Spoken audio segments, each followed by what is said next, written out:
विद्यालय न बने तब तक गरीब का बच्चा सफर न करे, इसके लिए कहा कि अपने बच्चे को आप प्राइवेट स्कूल में भेजिए और उसका एक रेगुलेटेड फीस सरकार प्राइवेट विद्यालयों को दे सकती है। अंतिम बात इसमें समझिए कि जो सरकारी विद्यालय में बच्चा पढ़ता है वो फ्री में नहीं पढ़ता है। ये आपका भ्रम है कि वो फ्री में पढ़ रहा है। उसको सरकारी विद्यालय को चलाने में सरकार 60,000 करोड़ रुपया खर्च कर रही है। वो पैसा मुफ्त में नहीं है। सरकारी विद्यालय में शिक्षक को 50,000 रुपया मिल रहा है, प्राइवेट में 8,000 10,000 में लोग काम कर रहे हैं। तो अगर सरकार 10, 20, 25, 30% गरीब बच्चों को प्राइवेट में फीस भरने लगे तो उससे बजट का पैसा कम होगा, बढ़ेगा नहीं। ये उल्टा गणित है। प्राइवेट में अगर बच्चा पढ़ने लगे तो सरकारी खर्चा कम होगा और जो पैसा बचेगा उससे नए विद्यालय, नए तरह की शिक्षा व्यवस्था बनाने का ये जन स्वराज की सोच है। दूसरी बात आपने कही पलायन को लेकर, पलायन रोजगार कैसे खत्म होगा। कुछ लोगों को लगता है कि भैया कृषि से यहाँ सुधार होगा, कुछ लोगों ने बताया कि इंडस्ट्रियलाइज्ड होना चाहिए। तो अगर आप पहले रोजगार को समझना चाहते हैं तो सबसे पहले समझिए कि रोजगार के सृजन के कितने अवसर हैं। पूरी जो इकोनॉमी है, अर्थव्यवस्था है, उसके 3 स्तंभ हैं। आप लोगों में कुछ लोग इकोनॉमिक्स को समझते होंगे। तो एक है एग्रीकल्चर, दूसरा है मैन्युफैक्चरिंग और तीसरा है सर्विस सेक्टर। खेती आप समझ रहे हैं, मैन्युफैक्चरिंग मतलब छोटा बड़ा सब उद्योग, और सर्विस सेक्टर मतलब जो डॉक्टर साहब कर रहे हैं, जो होटल में आप आके बैठे हैं, गाड़ी चल रही है, ये सब सर्विस सेक्टर है। तो पूरी इकोनॉमी को अगर आप समझिएगा तो कृषि और मैन्युफैक्चरिंग दोनों को मिलाकर इकोनॉमी 35% होता है। सिर्फ 35% ही अर्थव्यवस्था कृषि और इंडस्ट्री से रिलेटेड है, 65% सर्विस सेक्टर है। तो कई बार जब आपको लगता है कि सरकारी नौकरी से हमारा कल्याण होगा तो आंकड़ा याद रखिए, पिछले 78 साल में बिहार में कुल 23.25 लाख लोगों को सरकारी नौकरी मिली है। मतलब आज अगर आप चपरासी से लेकर मुख्य सचिव तक सबकी सूची बनाइएगा तो सिर्फ 23.25 लाख लोगों को ही बिहार में आज सरकारी नौकरी है। मतलब 2% से कम लोग। पूरे देश में सिर्फ 3% लोग सरकारी नौकरी करते हैं। इसका मतलब यह है कि किसी भी हालत में सरकारी नौकरी वो जरिया नहीं है जिससे कि पूरे समाज को रोजगार दिया जा सके। दूसरा, अगर इसमें आप प्राइवेट सेक्टर, फैक्ट्री, छोटी बड़ी जोड़ दीजिएगा तो भी 30% से ज्यादा लोगों को उससे नौकरी नहीं मिल सकती है। तो जिन देशों में लोगों को 100% रोजगार मिला, उन्होंने क्या किया? उन्होंने अपने समाज में लोगों को पढ़ाया और पढ़ाने के बाद उनके हाथ में पूंजी मुहैया कराया ताकि हर व्यक्ति कुछ न कुछ रोजी रोजगार कर सके। तो बिहार में पलायन, गरीबी का सबसे महत्वपूर्ण पहलू है पूंजी का न होना। लोगों के पास पूंजी नहीं है। क्यों नहीं है? वो इसलिए कि पूंजी के आधारभूत 2 स्रोत हैं। एक, जो पैसा आप कमाते हैं, कमाने के बाद खर्च के बाद जो बच गया वो आपकी पूंजी हुई। और दूसरा पूंजी का स्रोत है बैंक, जिसको आप बोरोड कैपिटल कहते हैं, पैसा कर्ज लेते हैं। मान लीजिए कि आप 1 लाख रुपया कमाए, 80,000 रुपया आपका खर्च हुआ, 20,000 रुपया आपका बचा, आपको गाड़ी खरीदनी है तो 20,000 रुपया आपका कैपिटल है और आप बैंक से 2 लाख रुपया लोन लेकर गाड़ी खरीदते हैं। तो बिहार में ये दोनों स्रोत बंद है। यहां पर प्रति व्यक्ति आय, बिहार में प्रति व्यक्ति आय करीब करीब है 34,000 रुपया सालाना। इसका मतलब है कि यहां पर 100 में 80% लोग दिन में 100 रुपया भी नहीं कमाते हैं। इसको ध्यान रखिए, बिहार में रहने वाला 100 में 80 आदमी दिन में 100 रुपया भी नहीं कमाता। कोई ज्ञानी आदमी खड़ा होकर कहेगा कि 300 रुपया तो मजदूरी है, 100 रुपया कैसे नहीं कमाएगा? इसलिए नहीं कमाएगा कि एक आदमी घर में मजदूरी करता है, पत्नी बाल बच्चा मिलाकर 5 आदमी है तो प्रति व्यक्ति 60 रुपया हुआ, और उसको भी अगर 15 दिन रोजगार मजदूरी मिली तो प्रति व्यक्ति 30 रुपया हुआ। कहने का मतलब यह है कि सरकारी आंकड़ा बता रहा है कि 100 में 80 लोग हर दिन 100 रुपया भी नहीं कमाते हैं। तो जो साइंस बताता है कि जब आपकी आमदनी इतनी कम हो तो 90% से ज्यादा पैसा आप सिर्फ सर्वाइवल के लिए खर्च करते हैं, मतलब पेट भरने के लिए और दवा दारू के लिए और बेसिक कपड़ा खरीदने के लिए। पूंजी का तो सवाल ही नहीं है। दूसरा पूंजी यहाँ इसलिए नहीं है कि यहाँ पर बैंक आपको कर्ज नहीं देते हैं। ये आरबीआई एक आंकड़ा जारी करता है जो ये दिखाता है कि कितनी पूंजी की उपलब्धता है। इसको कहते हैं सीडी रेशियो। आप लोग प्रबुद्ध है तो इसको ध्यान से सीखिए, समझिए। बिहार में कोई इसकी चर्चा करेगा नहीं। आरबीआई एक आंकड़ा जारी करता है जिसको कहते हैं सीडी रेशियो, जो ये बताता है कि समाज में पूंजी कितना उपलब्ध है। देश में कानून है एक तरह से कि बैंकों को जितना पैसा मिलता है, जितना पैसा हम और आप बैंक में जमा करते हैं, बैंकों की ये वैधानिक जिम्मेवारी है कि कम से कम 70% पैसा वापस वो समाज को पूंजी के तौर पर, कैपिटल के तौर पर दें। और ये आंकड़ा हर 15 दिन पर जारी होता है आरबीआई से। देश में आज सीडी रेशियो है 74%, 74%। मतलब पूरे देश के लोगों ने बैंकों में अगर 100 रुपया जमा किया तो 74 रुपया बैंकों ने वापस ऋण के तौर पर दिया, आपको घर बनाने के लिए, गाड़ी खरीदने के लिए, पढ़ाई के लिए, खेती के लिए, बिजनेस के लिए। बिहार में ये रेशियो कितना है? बिहार में 1990 से लेकर पिछले वर्ष तक सीडी रेशियो है 40%। मतलब यहाँ के लोग अगर 100 रुपया बैंक में जमा करते हैं तो 40 रुपया ही बैंक वापस देता है। इसका नतीजा क्या हुआ? पिछले वित्तीय वर्ष में बिहार की गरीब जनता ने, आपने, हमने कुल 4,21,000 करोड़ रुपया बैंकों में जमा किया है। बैंकों में हमने आपने मिलकर जमा किया 4,21,000 करोड़ रुपया। 70% सीडी रेशियो के हिसाब से करीब करीब 2,90,000 करोड़ रुपया बिहार के लोगों को मिलना चाहिए था, रोजी रोजगार के लिए, बिजनेस के लिए, घर के लिए, गाड़ी के लिए। मिला कितना? 1,61,000 करोड़। ये मेरा आंकड़ा नहीं है, आरबीआई का आंकड़ा है, जाइएगा, अभी यूट्यूब पर दिखेगा। बाकी पैसा कहां गया? बाकी पैसा बैंकों ने बिहार से ट्रांसफर कर दिया गुजरात में, कर्नाटक में, आंध्र प्रदेश में, तेलंगाना में, केरल में, तमिलनाडु में। उन राज्यों में सीडी रेशियो कितना है? 94, 95, 100, 105। मतलब अगर गुजरात में या आंध्र प्रदेश में लोगों ने 100 रुपया जमा किया तो 95 रुपया उनको ऋण के तौर पर वापस मिला। तो जन सुराज की सोच ये है कि पूंजी की उपलब्धता के लिए सीडी रेशियो को अगर सुधार दिया जाए तो हर साल बिहार में लोगों के पास करीब करीब 2.5 लाख करोड़ रुपया अलग से, 2.5 लाख करोड़ रुपया अलग से लोगों के पास उपलब्ध होगा, जिससे लोग घर बनाएंगे, बिजनेस करेंगे, खेती करेंगे और उससे स्वरोजगार पैदा होगा। एक लाइन में हम लोग कहते हैं कि पूंजी के पलायन को रोककर बुद्धि के पलायन को रोका जा सकता है। और जिस दिन पूंजी और बुद्धि का पलायन रोका गया उस दिन श्रम का पलायन अपने आप रुक जाएगा। बिना पूंजी के कुछ नहीं हो सकता है।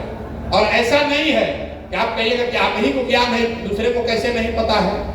देश के स्तर पर सीडी रेशियो को देखने के लिए प्रधानमंत्री के चेयरमैनशिप में कमेटी होती है जो कि इस बात का नियंत्रण रखता है कि बैंक 70% पैसा वापस दे रहा है कि नहीं दे रहा है।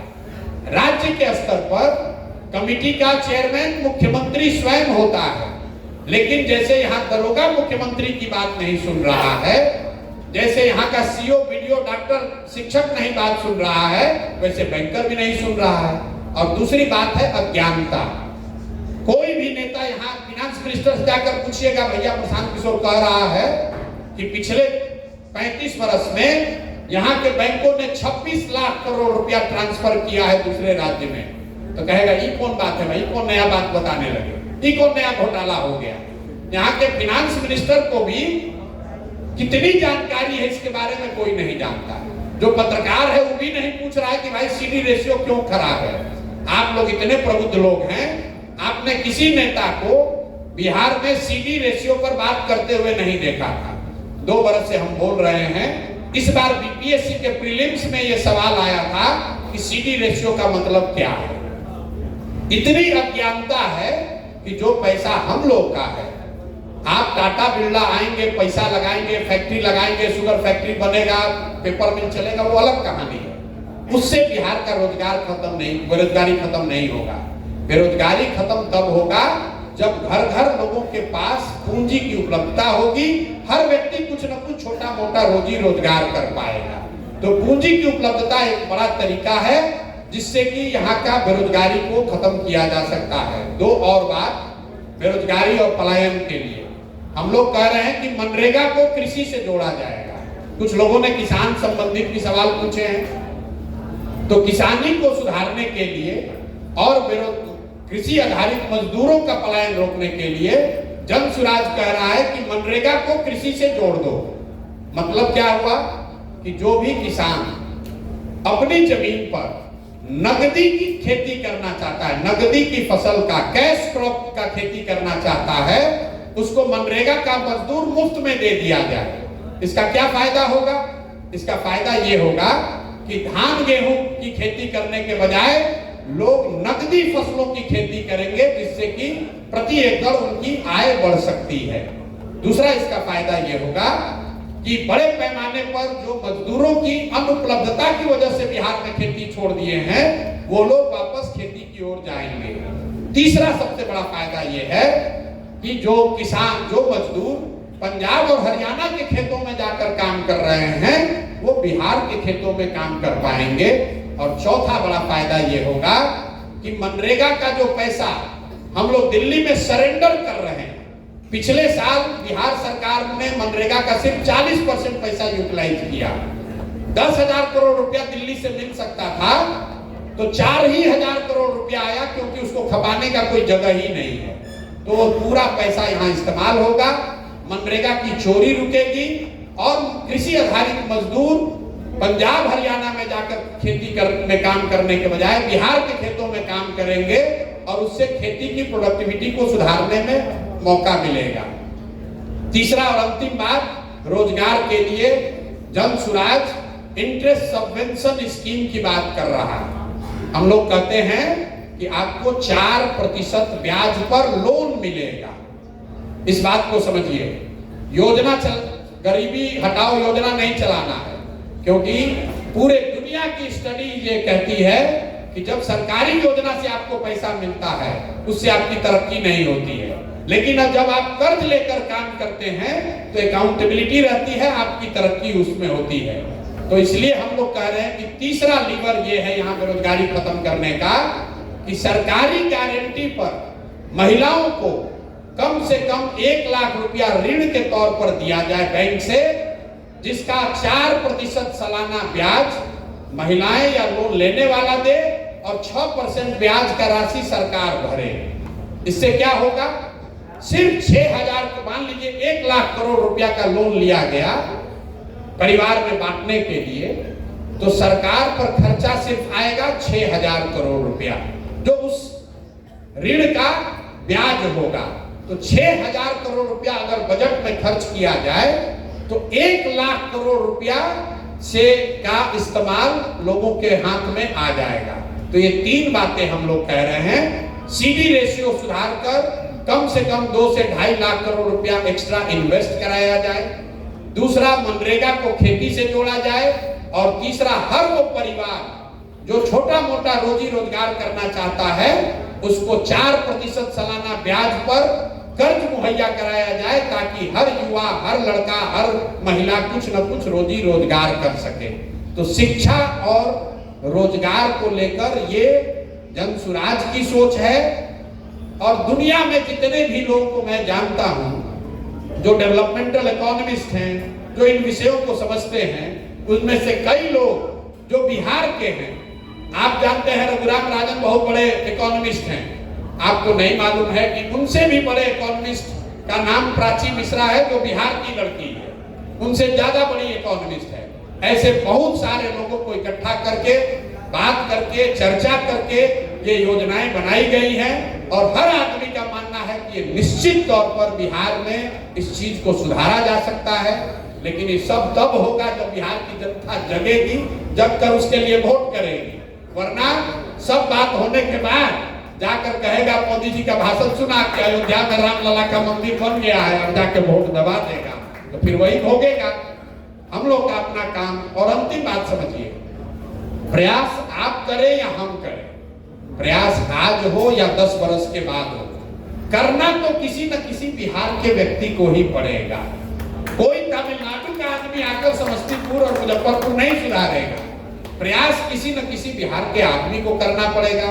इसलिए हम ये प्रयास कर रहे हैं। मुझे ऐसा लगता है कि इस मिट्टी का कर्ज है, इसको वापस करना है। हमारे अपने दादा मजदूर थे, बैलगाड़ी चलाते थे, उनके 7-8 बच्चे थे। इतना भी पैसा नहीं था कि सबको पढ़ाया जाए। सब ने आपस में तय करके एक हमारे पिताजी को चुना कि सब लोग मजदूरी करेगा, घर का एक लड़का पढ़ेगा। तो हमारे पिताजी पढ़ लिख कर डॉक्टर बने। हमारे माँ बाप ने हमको पढ़ाया है, सरस्वती की कृपा है, तब यहाँ पर पहुंचे हैं। शिक्षा ही वो जरिया है जिससे बिहार के बच्चों का भविष्य बदला जा सकता है। फैक्ट्री लगाने से नहीं होगा। जब तक हम लोग अपने बच्चों को पढ़ाएंगे नहीं, तब तक बिहार का समुचित विकास नहीं हो सकता है। और लालू नीतीश का सबसे बड़ा गुनाह ये है कि इन्होंने पूरे बिहार से शिक्षा के प्रति चेतना को खत्म कर दिया है। लोग शिक्षित ही नहीं होना चाहते। आदमी सोचता है कि पढ़ लिख कर भी क्या होगा, नौकरी नहीं मिलेगा। जब तक हम लोग शिक्षा के लिए नहीं जागृत होंगे, तब तक सुधार नहीं होगा। और आपसे एक अंतिम, मैं बार बार कह रहा हूं अंतिम बात है, ये अंतिम बात है। आप लोग कुछ पढ़े लिखे लोग हैं, आप समझ रहे हैं कि भैया ये तो बिहार का गरीब का हाल ये है, हम तो ठीक हैं। तो मैं आपको बता रहा हूं कि जो पैसे वाले लोग हैं उनका ज्यादा दुर्दशा है, आपकी दुर्दशा ज्यादा है। गरीब का बच्चा जब जाता है बाहर मजदूरी करने, लिख के ले लीजिए 20-25 वर्ष में जब उसका शरीर थक जाएगा वो वापस बिहार लौटेगा। लेकिन आपका बच्चा पढ़ लिख कर बंगलोर, दिल्ली, बॉम्बे में जब नौकरी करने लगेगा, किसी भी हालत में वो वापस बिहार लौटने वाला नहीं है। अब जब रात दिन एक करके आप पैसा बना रहे हैं, होटल घर बना रहे हैं, बिजनेस, वो आपके बच्चों के हाथ नहीं लगेगा। कम से कम हम अपने अनुभव के आधार पर कह सकते हैं, हमारे बाबूजी ने बहुत बड़ा बड़ा बिल्डिंग और अस्पताल सब बनाया था। आज वहां दिया बत्ती जलाने वाला भी कोई नहीं है। और हम नालायक की श्रेणी में नहीं हैं, फिर भी उन घरों में कोई दिया बत्ती जलाने वाला भी नहीं है। और हम आपको अपने बच्चे के बारे में कह सकते हैं कि हम अब उस प्रॉपर्टी को बेच नहीं रहे हैं कि बाबूजी से थोड़ा लगाव है। हमारा लड़का 1 मिनट नहीं सोचेगा, न्यूयॉर्क में, दिल्ली में बैठे बैठे बक्सर अखबार का प्रॉपर्टी बेच देगा। उसको क्या मालूम है कि प्रॉपर्टी कहां से आया है, 10-20 करोड़ रुपया मिल रहा है, तुरंत लेगा, बेच देगा। तो जो लोग प्रबुद्ध हैं, पैसे वाले हैं, भगवान ने आपको कुछ दिया है तो भगवान के नाम पर कुछ समाज के लिए कीजिए। नहीं तो जब ये जहाज डूबेगा तो उसमें बैठा हुआ हर आदमी डूबेगा। भगवान न करे बुढ़ापे में बीमार पड़ जाइएगा तो आपका बुढ़ापा भी आपके घर में नहीं बीतेगा। आपका लड़का अगर लायक होगा तो बंगलोर में, दिल्ली में, अमेरिका में ले जाएगा, वहीं फ्लैट में आपका जीवन बीतेगा। ये देख नहीं पाइएगा। इसलिए बिहार को सुधारिए, सुधारने में कंधा लगाइए। इसमें आपका इंटरेस्ट भी उतना ही है जितना गरीब का है, जितना नेताओं का है। इसी के साथ मैं अपनी बात खत्म करूंगा।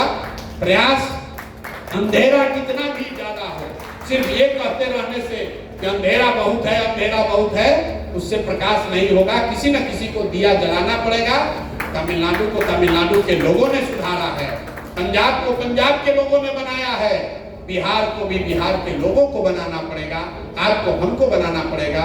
इन्हीं शब्दों के साथ आप सब आए हैं। बहुत बहुत